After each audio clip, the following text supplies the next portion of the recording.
Timberline family. I'm sitting outside. It may be too windy. I don't even know if this will work here, but just thought I would share a few thoughts on something I've been thinking about, especially being more isolated, the whole social distancing thing. It's caused me to reflect a lot on friendship and the relationships that I have in my life. And there's a book that I read a number of years ago by Gordon MacDonald, and it was all about resilience. He essentially said in the book that resilience is the most significant quality that a person can have to allow them to really succeed in life, which I thought was really interesting. And toward the end of his book, he talked about friendships, and he said that he has actually formed a framework by which he searches for key friendships in his life. And he said he has 8 questions, so I thought I would kind of throw these out to you. 8 questions that he asks of himself to know, do I have the right people in my life? So let me read those 8 questions for you, and hopefully might be something that's helpful as you emerge from social isolation. The first one is who coaches you? Who coaches you? So this is thinking about who is an older, wiser, more experienced person to kind of stand on the sidelines of your life and just watch from a bigger picture in mind, that they have wider swaths of experience.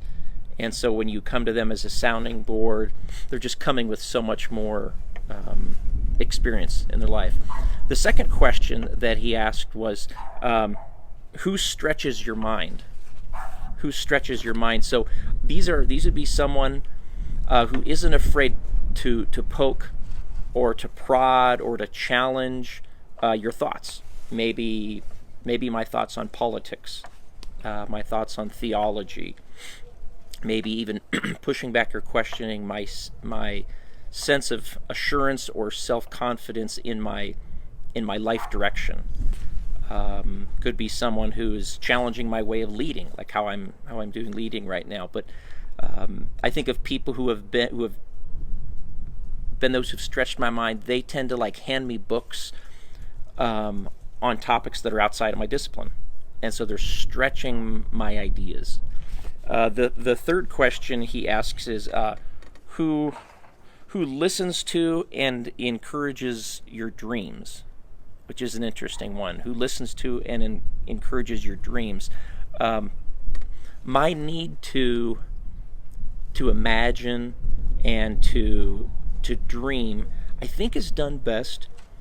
I found in the past when I have friends who are just really good at listening, like there's an art to listening, and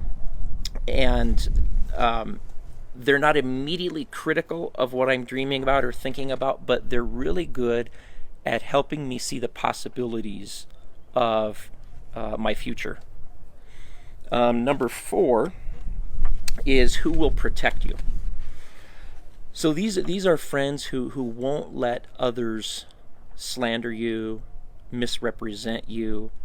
They're an advocate for you. I have several key people in my life who I've used that very term, and I've said, thank you for being an advocate for me. Like, they care that the truth about me is what is known. Number 5 is who are those who share your tears? So obviously, while we as followers of Jesus, we're not supposed to be whiners, we're not supposed to be complainers, but there are still tears that need to be shed, right, over tough issues. So this is someone who's close enough to me to pick up on or even sense moments when tears must be shed. So again, this person is someone who is a good listener because they're very sensitive to how am I doing right now.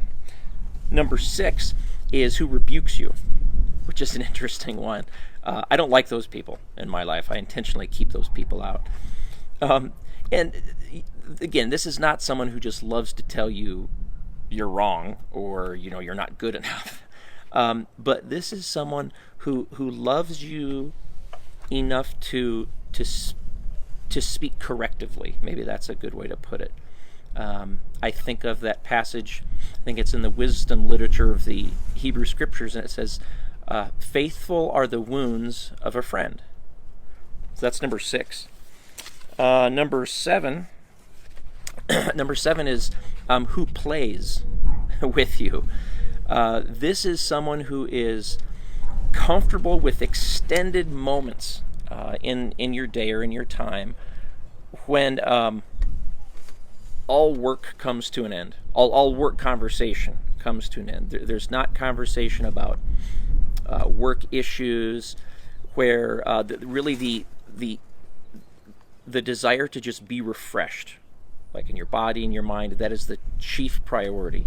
This is someone that you can laugh with, enjoy a certain TV series, or going to a movie, or going outside, taking walks. But those sort of play moments. It's interesting. The root word for play, it's actually linked to the word for learn. So there's an element of learning when we play. And then the very last one, last question here, is who is it that seeks after God with you? Important one there. This is someone who pursues the spiritual life, pursues spiritual practices of praying, of growing, of serving together with them. So this could be what some people refer to. Pastor Bob often talks about who's your missional community. So this is the community that you're serving alongside. Can you talk about your faith with this person in a very personal way? So I thought those 8 questions were really good. Again, especially thinking about friendships in my life, long-term relationships, after kind of we reemerge, from this and get back into our normal community. Do I have this? So this time has kind of caused me to pause and reflect on, do I have these relationships in my life? So hopefully it's challenging to you guys, and you're all doing well. Thanks.